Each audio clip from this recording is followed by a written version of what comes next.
Hace 15 días quedamos con un pequeño pendiente del sermón. Estamos en el libro de los Hechos, capítulo 1. Si quieren tener sus Biblias abiertas ahí, les agradezco mucho. Y estábamos hablando de la fundación o de los fundamentos de la iglesia.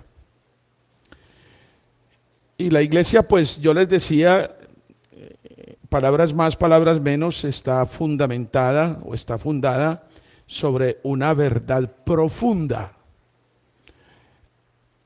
expuesta muy sencillamente en las Sagradas Escrituras. Tú eres el Hijo del Dios viviente. Y también está fundada sobre hechos históricos, innegables. Y hablamos de eso hace 15 días con mucha proliferación.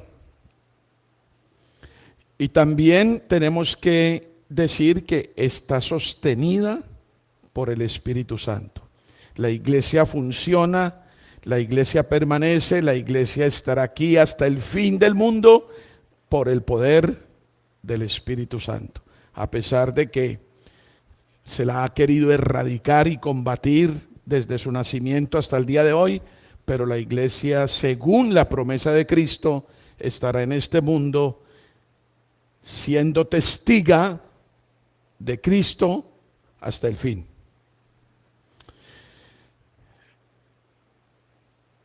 Y vamos a depurar un poquito eso antes de seguir adelante. Y quiera Dios que me permita abordar lo que teníamos que tratar hoy en el sermón. Para la iglesia hay un fundamento mucho más firme, o lo vamos a mirar así con más claridad, ¿no es cierto? Encomendémonos al Señor para que nos permita oír su voz. Padre Celestial, que tu Santo Espíritu nos avive, que avive el don que me ha dado, que nos ayude a establecer toda verdad y que tengamos mente y corazón abiertos no solo para oír, sino para hacer también, porque no es el oidor, sino el hacedor de la palabra el que tú quieres, lo que tú quieres. En el nombre de Cristo Jesús, amén. Aunque la historia confirma todos estos acontecimientos de la fundación de la iglesia, sus orígenes, sus inicios, para los creyentes existe un fundamento aún más sólido. Dos pilares, en verdad son tres, pero empecemos hablando de dos pilares que sostienen nuestra fe. El primero, el anuncio profético. La muerte y la resurrección. Recuerden que el tema de nuestro sermón hace 15 días fue la muerte y la resurrección. Dos cosas que mucha gente ha tratado de quitar, de destruir, de mostrar como falsos, como acontecimientos ficticios, etcétera, etcétera. Pero el anuncio profético, la muerte y la resurrección de Cristo fueron anunciadas con mucha anticipación. Es más, el Veteroevangelio en capítulo 3, versículo 15, ya habla de la promesa de un descendiente que destruiría a Satanás. Vayan a Isaías 53, sin perder Hechos 1, no, porque vamos a volver allá, pero vayan a Isaías 53. Más o menos 750 años antes de que Cristo llegara. Isaías capítulo 53. Pongan los ojos en el versículo 2. Ahora, Isaías en el versículo 1 está quejándose, está diciendo: Señor, ¿quién ha creído a nuestro anuncio? ¿Y sobre quién se ha manifestado el brazo de Jehová? Es decir, Isaías estaba frente a un pueblo duro de corazón, duro de cerviz, que a pesar de ser depositario de las promesas del Señor, no creía.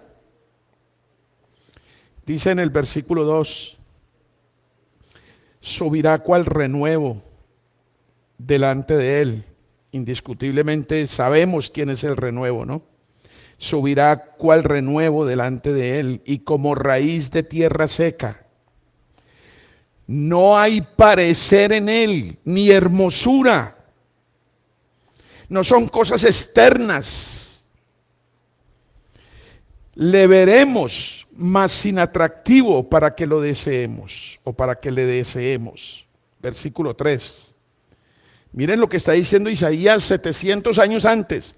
Despreciado y desechado entre los hombres, varón de dolores, experimentado en quebranto, y como que escondimos de él el rostro. Fue menospreciado y no lo estimamos. Hermanos, a veces nosotros decimos, uy, esos judíos tan malos. Pero nosotros somos exactamente iguales. ¿Y saben una cosa? No fueron los judíos los que hostigaron la muerte del Señor, nosotros también. Fue por nuestros pecados, fue por nuestras culpas. Fue por lo que nosotros éramos que Él fue clavado en esa cruz. Así que tenemos parte en eso. Versículo 4. Ciertamente, y aquí está el Evangelio muy claro, ciertamente llevó Él nuestras enfermedades. Estamos hablando de enfermedades espirituales. Y sufrió nuestros dolores. Y nosotros le tuvimos por azotado, por herido de Dios y abatido. ¿Qué fue lo que hicieron las mujeres en la Vía Dolorosa? Las mujeres que estaban presenciando cómo el Señor llevaba su cruz hacia el Calvario. Se pusieron a llorar, lo lamentaban, lo compadecían, decían, esta crueldad, qué cosa tan horrible. Y me imagino que las lágrimas eran muy sinceras. Pero ¿qué les dijo el Señor? Mujeres, no lloren por mí. Yo no estoy aquí levantando su compasión ni su lástima. Ustedes deben llorar por ustedes y por sus hijos. Porque si esto no pasa, todos al infierno. Por la eternidad. Yo no sé cómo será el infierno. La Biblia me dice que el lago de fuego y azufre, que es un lugar donde el gusano no muere, y yo no creo que alguien lo haya visto. Pero es un lugar de tormento. Es donde algunos van a rechinar sus dientes de rabia y de frustración, y otros van a llorar porque lamentan no haber creído lo que tantas veces se les dijo. Ahí será el llanto y el crujir de dientes, dice la Escritura. Celebramos Semana Santa, hoy estamos empezando el ciclo de Semana Santa, que se volvió otra cosa. De hecho, miren el síndrome de vacaciones, nos afectó bastante, pero estamos para conmemorar lo que Cristo hizo por nosotros, para reflexionar en los misterios de la salvación. Y casi siempre miramos a Cristo en la cruz ensangrentado, coronado de espinas, después de unos azotes terribles, y lo miramos y como que eso nos conmueve, nos trae lágrimas, pobrecito, lo que pasó. Pero oigan, no es el Evangelio el llamado a tener compasión por Cristo. No es eso. Recuerden que Él resucitó y no está muerto, y venció la muerte, y en ese poder es que nosotros vivimos nuestra vida cristiana, o por lo menos así debe ser, porque estamos resucitados con Él. Acuérdese de ese sistema federalista de Dios. Estábamos en Adán, en la caída, y estamos en Cristo en la resurrección. Hoy nos hablaban en la penitencia, es la justicia de Él, la que ve Cristo, la que ve el Padre, la que necesitamos para poder entrar en el reino de los cielos. Es la justicia de Cristo.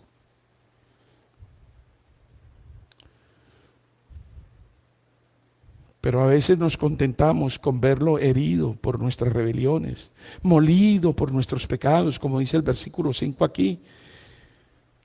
El castigo de nuestra paz fue sobre Él y por su llaga fuimos nosotros curados. Sí, sí, es cierto, pero todo eso fue refrendado con la resurrección.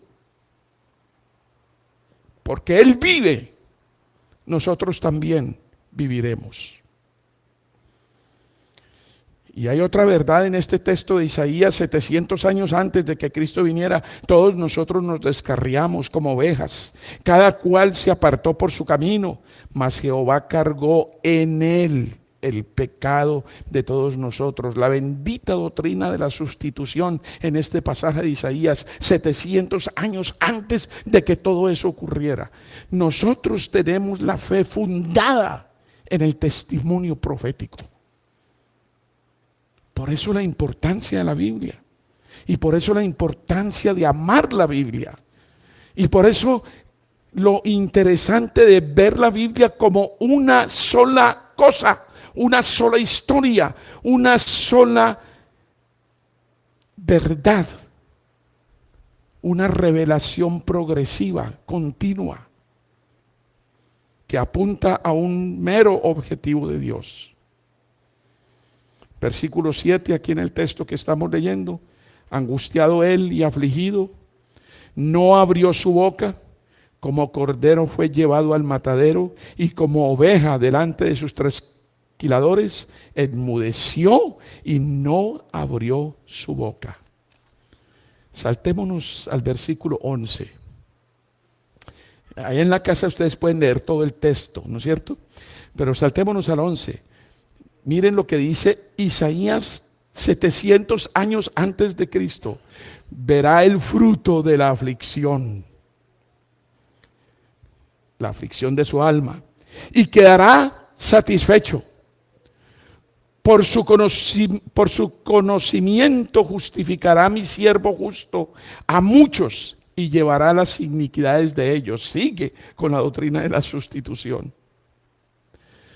Viene a mi memoria Hebreos capítulo 12, versículo 2. Si quieren ir allá en un momentico, vayan. Hebreos 12, versículo 2, ya en el Nuevo Testamento, ya cuando Cristo había resucitado y ascendido, y el autor de esta carta está escribiendo para los creyentes hebreos y para nosotros también.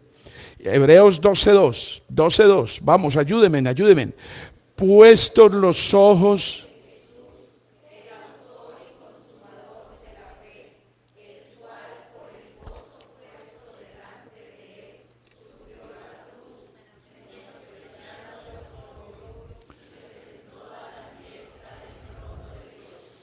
el cual, por el gozo puesto delante de él, miren lo que estaba diciendo aquí el 11 en Isaías, ¿no? Puesto delante de él, sufrió la cruz. Él vio el resultado, ¿no es cierto? Y por esa causa menospreció el oprobio y se sentó a la diestra de Dios. Cristo no quedó en la cruz. Por eso nosotros en la tradición protestante de la Reforma no tenemos crucifijos. Tenemos la cruz como símbolo del patíbulo, pero Él no se quedó ahí. Él resucitó. Y nosotros creemos en el que resucitó. Sí, murió, fue sepultado, verdades fundamentales para nuestra fe y para nuestra salvación. Pero la gran verdad, la gran victoria, la gran confirmación es que resucitó. Se sentó a la derecha del Padre. ¿Y sabe lo que hace a la derecha del Padre? Ora todos los días por usted y por mí. Todos los días intercede por la eternidad. Por usted y por mí. Y nos defiende. Es nuestro abogado. ¿Qué más dice ahí la Escritura en el versículo 12? Por tanto, vuelvo a Isaías, ¿no? Por tanto, yo le daré parte con los grandes y con los fuertes repartirá despojos, por cuanto derramó su vida hasta la muerte y fue contado con los pecadores, habiendo él llevado el pecado de muchos y orado por los transgresores. Fundamento profético. ¿Qué es lo que nosotros debemos buscar como alimento para nuestra alma y para nuestra fe? Lo que los profetas dijeron. Hermanos, por eso no hay razón para que hoy tengamos profetas. Todo lo que se había de anunciar acerca del Mesías está hecho y está dado. Y todo lo que Dios quería que nosotros supiéramos que ha de venir y que todavía no se ha cumplido, se cumplirá, pero está escrito. Yo soy profeta, ustedes también participan de la naturaleza profética de Cristo. Pero yo soy profeta porque hablo palabra de Dios en el nombre de Dios. Yo no tengo revelaciones nuevas. A mí el Señor anoche no me dijo nada especial. Todo está en la Biblia. Y como profeta neotestamentario, lo que yo hago en esta cátedra es anunciarles lo que ya Dios hizo y dijo. Nada más. El otro fundamento es la resurrección. Y ustedes dirán, ¿también fue anunciada? Claro que fue anunciada. ¿Cuándo escribió David los salmos? Y si vamos al Salmo 16, en el versículo 10, Salmo 16, versículo 10, se escribió lo siguiente: porque no dejarás mi alma en el Seol, ni permitirás que tu santo vea corrupción. Allá, en los Salmos, estaba anunciada la resurrección. Dios había revelado su plan mucho antes de que ocurriera. Este fue el testimonio, el fundamento profético que Dios dejó para que nosotros aprendiéramos. Para eso es el Antiguo Testamento, para que miremos la perspectiva que tenían los santos del Antiguo Testamento hacia la venida del Mesías, y nosotros apuntamos hacia el hecho que ya se cumplió. ¿Y qué esperamos? ¿Qué es lo que está dentro de la escatología cristiana? El cielo nuevo y la tierra nueva, donde more la justicia. Hermanos, un día estaremos allá. Y un día dejaremos de renegar contra los gobiernos y contra los legisladores y los jueces y los magistrados y la policía y el ejército y todo lo que a usted se le ocurra. Los amantes aquí de la justicia y los adalides, no le boten corriente más a lo que el hombre hace y piensa, porque la justicia solo es de Dios. Y solo la tendremos en Cristo. Y solo debe estar en su corazón si usted realmente es creyente. No se distraiga. No ponga los ojos en otra parte. Nos toca vivir aquí. Y estamos en el mundo y nos toca alumbrar como antorchas. Pero ojo, nuestra ciudadanía está allá. No vivamos como gente sin esperanza. No vivamos como gente que está desamparada. No me dejarás, cantamos ahorita. No estoy solo. Él está conmigo hasta el último día. Y tenemos un Dios que nos guiará hasta más allá de la muerte. Si no cree eso, siga creyendo en las vanidades de este mundo. Es asunto suyo. Los apóstoles constituyen el segundo fundamento de que estamos hablando. Los apóstoles no transmitieron rumores, no transmitieron lo que les dijeron o lo que les contaron. Yo sí estoy transmitiendo lo que me contaron, lo que leo, lo que me reveló Dios a través de profetas y apóstoles, pero los apóstoles no. Por eso, mis queridos hermanos, hoy no hay apóstoles. Si alguien en alguna parte se proclama como apóstol, es un mentiroso. Tal vez onomatopéyicamente, pero en realidad no. Es que los apóstoles vieron al Cristo resucitado.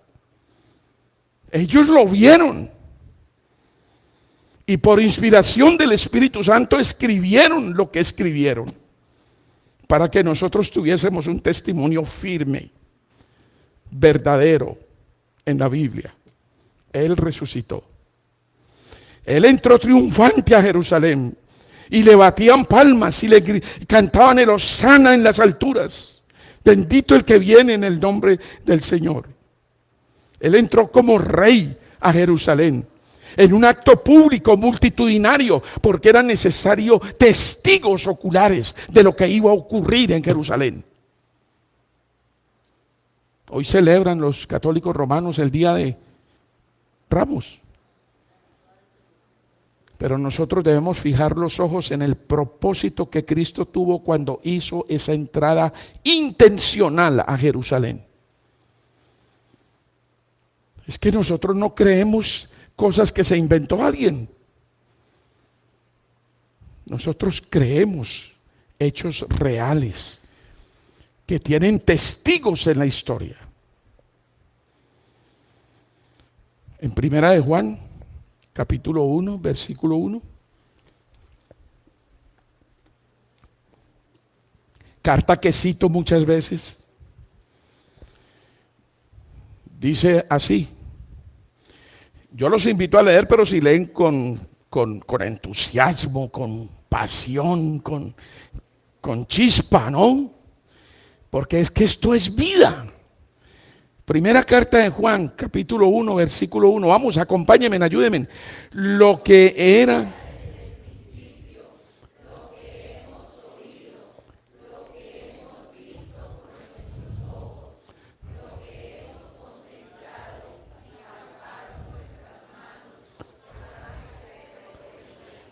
Oye, los apóstoles no estaban contando chismes. Ellos no transmitieron noticias de terceros. Estos no son correveidiles. Estaban transmitiendo lo que vieron, lo que tocaron, lo que palparon, lo que escucharon, lo que sintieron. Ese es el testimonio sobre el cual basamos nuestra fe. ¿Y quién es la piedra angular? Pues Cristo, porque ¿de quién hablan los profetas? De Cristo. ¿De quién hablan los apóstoles? De Cristo. Y allí, sobre esa verdad firme, está constituida la iglesia. ¿Y quién es la iglesia? Ustedes. Ustedes. ¿Qué necesitan cerciorarse? Que creen la verdad de Cristo, porque Él es el camino, la verdad y la vida. Esto es lo que tiene que poner dinámica en sus vidas.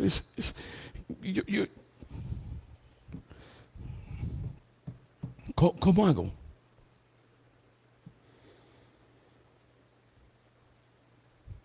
Esto es lo que nos debe llevar a la certeza de que si nos toca dar la vida por esta causa, la daremos con gusto.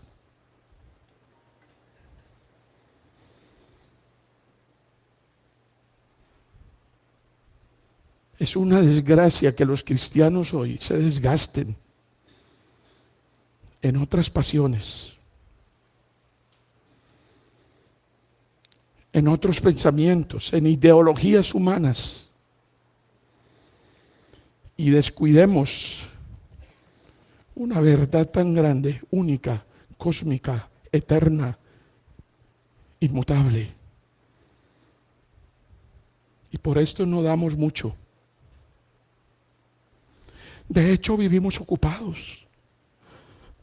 Hay cosas más importantes, mucho más serias.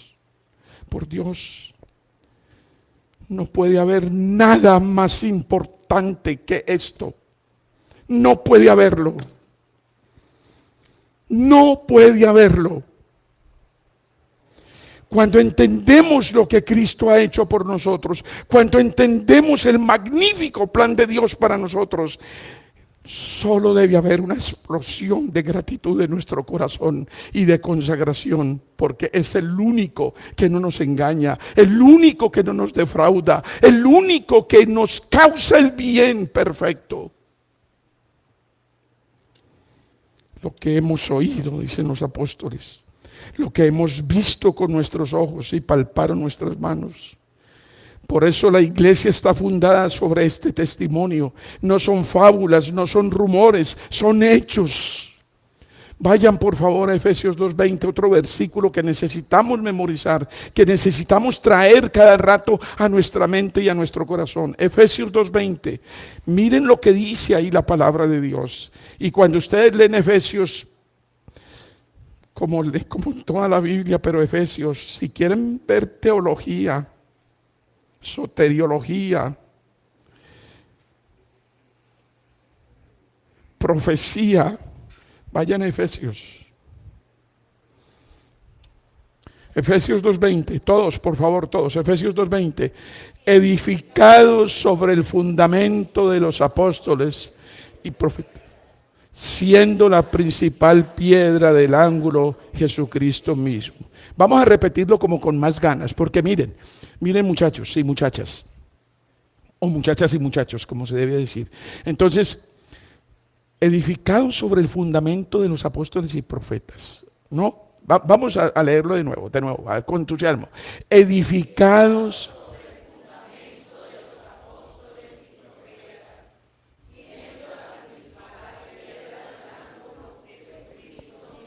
la sola escritura. Profetas y apóstoles. Tema central de ambos, Cristo. No hay más. Hermanos, yo sé que ustedes pueden encontrar cosas muy buenas en YouTube. Yo sé, incluso mis sermones y los de Nico. Ayer puse en mi televisor el sermón de Nico y el mío también. Sé que pueden encontrar cosas muy buenas en las redes.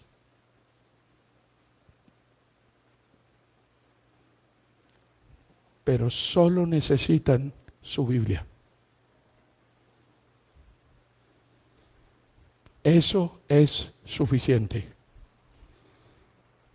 No necesitan más. Si usted a estas alturas de la vida, después de 4, 5, 6, 7 años de venir a esta iglesia, no sabe manejar su Biblia y no la sabe estudiar, por favor, avergüéncese, arrepiéntase y dígale al Señor que le ayude a partir de hoy.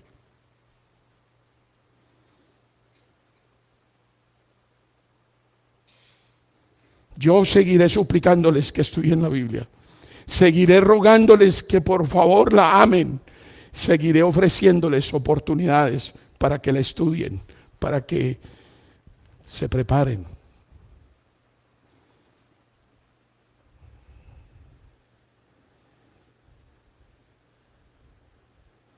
Hechos capítulo 1 habla del Cristo resucitado, preparando a su iglesia. El capítulo 1 de Hechos comienza precisamente con esta realidad: Jesús está vivo.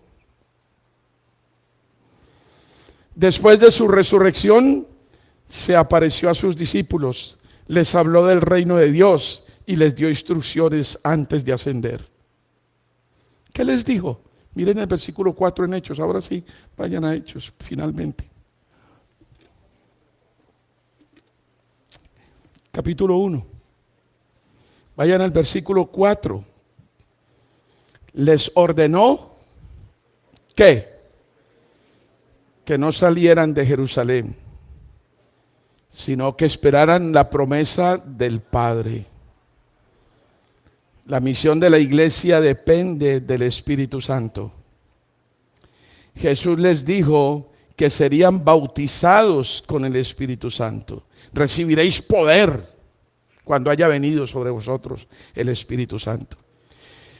Algunos grupos carismáticos pentecostales dicen que ser bautizados con el Espíritu Santo es hablar en lenguas y tener visiones y soñar cosas e interpretarlas. No. Si miran el contexto de Hechos 1, el poder del Espíritu Santo es para ser testigos.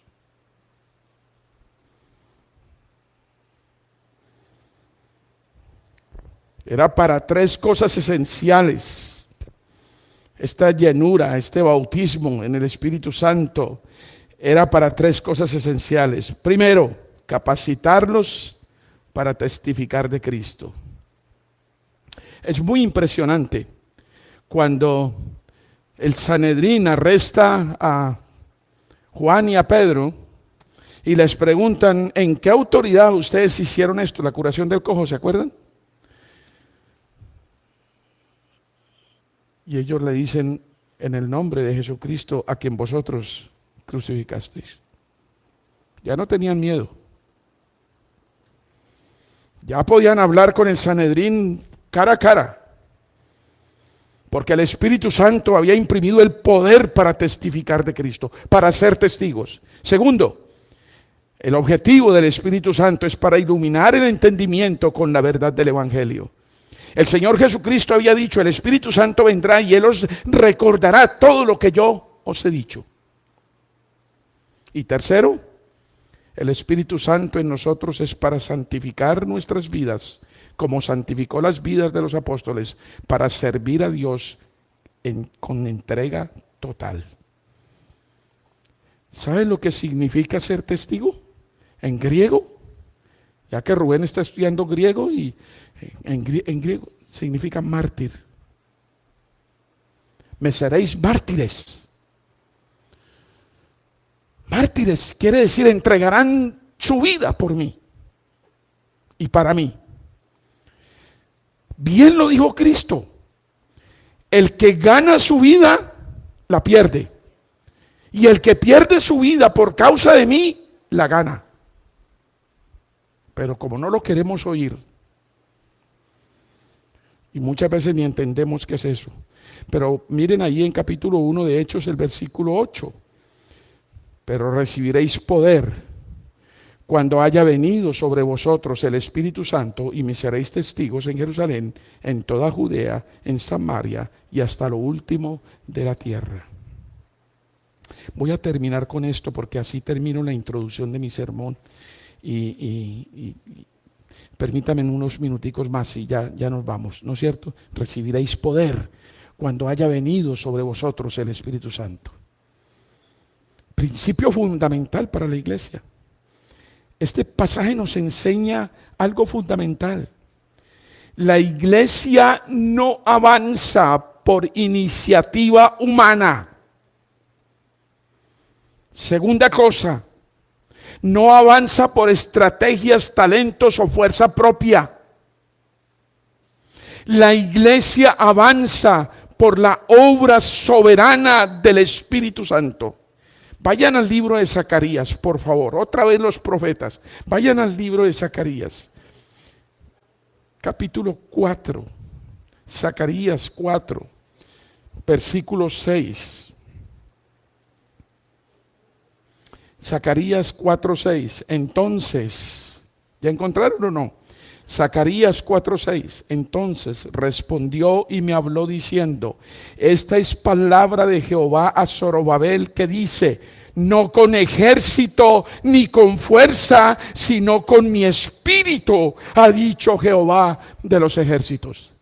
¿Y cuál es el contexto? ¿Quién es Zorobabel? Zorobabel era el que estaba reconstruyendo después de la destrucción babilónica el templo para la adoración. Esdras y Zorobabel, encargados de restaurar el culto, la piedad, la fe en el pueblo de Israel. Y Nehemías, encargado de la parte física de la destruida Jerusalén. Pero está diciendo aquí, el siervo de Dios no es con ejércitos ni con espadas, así nos quieran combatir, así nos quieran erradicar, es con el Santo Espíritu. Si miran el versículo 9, en ese contexto dice, la mano de Zorobabel, las manos de Zorobabel echarán el cimiento de esta casa y sus manos la acabarán. Y conocerás que Jehová de los ejércitos me envió a vosotros. Versículo 10.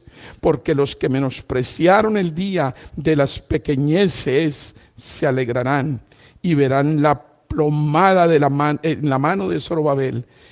Estos 7 son los ojos de Jehová que recorren toda la tierra. Y si ustedes se van a Esdras, capítulo 5, versículo 2, ¿sí? Esdras, capítulo 5, versículo 2, en el Antiguo Testamento, dicen, entonces se levantarán Zorobabel, hijo de Salatiel, personajes históricos, y Josué, hijo de Josada, y comenzaron a reedificar la casa de Dios que estaba en Jerusalén, y con ellos los profetas de Dios que les ayudaban. Quise que entrara en el contexto por qué lo de Zacarías y por qué todas estas cosas. Es con el Espíritu Santo. Los discípulos debían aprender 3 cosas rápidamente: esperar en Dios, obedecer al Señor y depender completamente de su poder. Y con esto sí voy a terminar. Sí, ya termino. Gracias a Dios. Entonces, eso mismo sigue siendo verdad hoy, ¿no? La iglesia descansa sobre 3 certezas gloriosas. La primera, Cristo realmente murió en la cruz. Segunda, Cristo verdaderamente resucitó. Y tercera, Cristo gobierna su iglesia por medio del Espíritu Santo. Por eso podemos confiar plenamente en el Señor resucitado. En 2 Corintios capítulo 1 versículo 20 dice, porque todas las personas de Dios son en el sí y en el amén por medio de nosotros para la gloria de Dios. Y yo quiero concluir con este versículo el sermón hoy día, pero quiero que lo entendamos bien. Por favor, ¿están en 2 Corintios 1:20? No me voy sin que ustedes lo hayan entendido muy bien.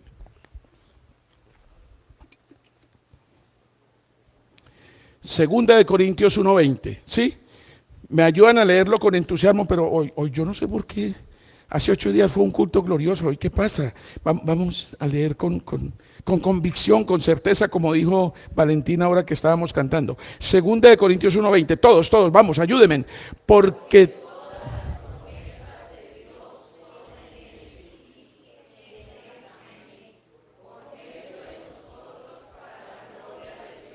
mire, hay que fijarse en los acentos, ¿no? Porque cuando nosotros no hacemos acentos, cambiamos el sentido de todo.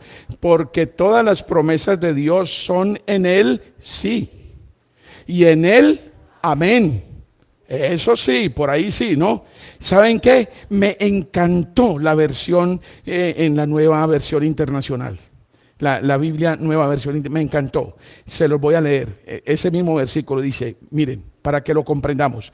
Todas las promesas que ha hecho Dios son sí en Cristo. Así que por medio de Cristo respondemos amén para la gloria de Dios. Me encanta esa traducción. ¿Sí? Entonces todas las promesas y todas las verdades son sí en ¿quién? En Cristo. Y son amén en Cristo. Por eso decimos amén.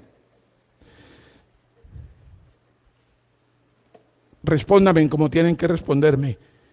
¿Cristo murió? Un poquito más carismático. ¿Cristo murió? Amén. ¿Cristo resucitó? Amén. ¿El Espíritu Santo sostiene la iglesia? Amén.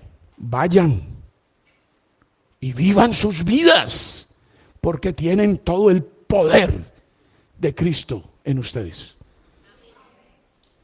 No, ese amén no sirvió. Ese amén no sirvió. A ver, ¿cómo es? ¿Cómo es? Algún día yo los veré un poquito más de corazón, no tan presbiterianos, fríos, cálidos. No. Algún día. Bien, Padre Celestial, nos has hablado, nos has dicho tus verdades, nos has enseñado cómo iniciaste la iglesia, sobre qué está basada y sobre qué debe estar basada nuestra fe.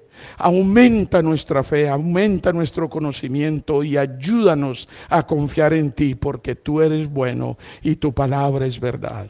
En el nombre de Cristo Jesús. Amén. Amén.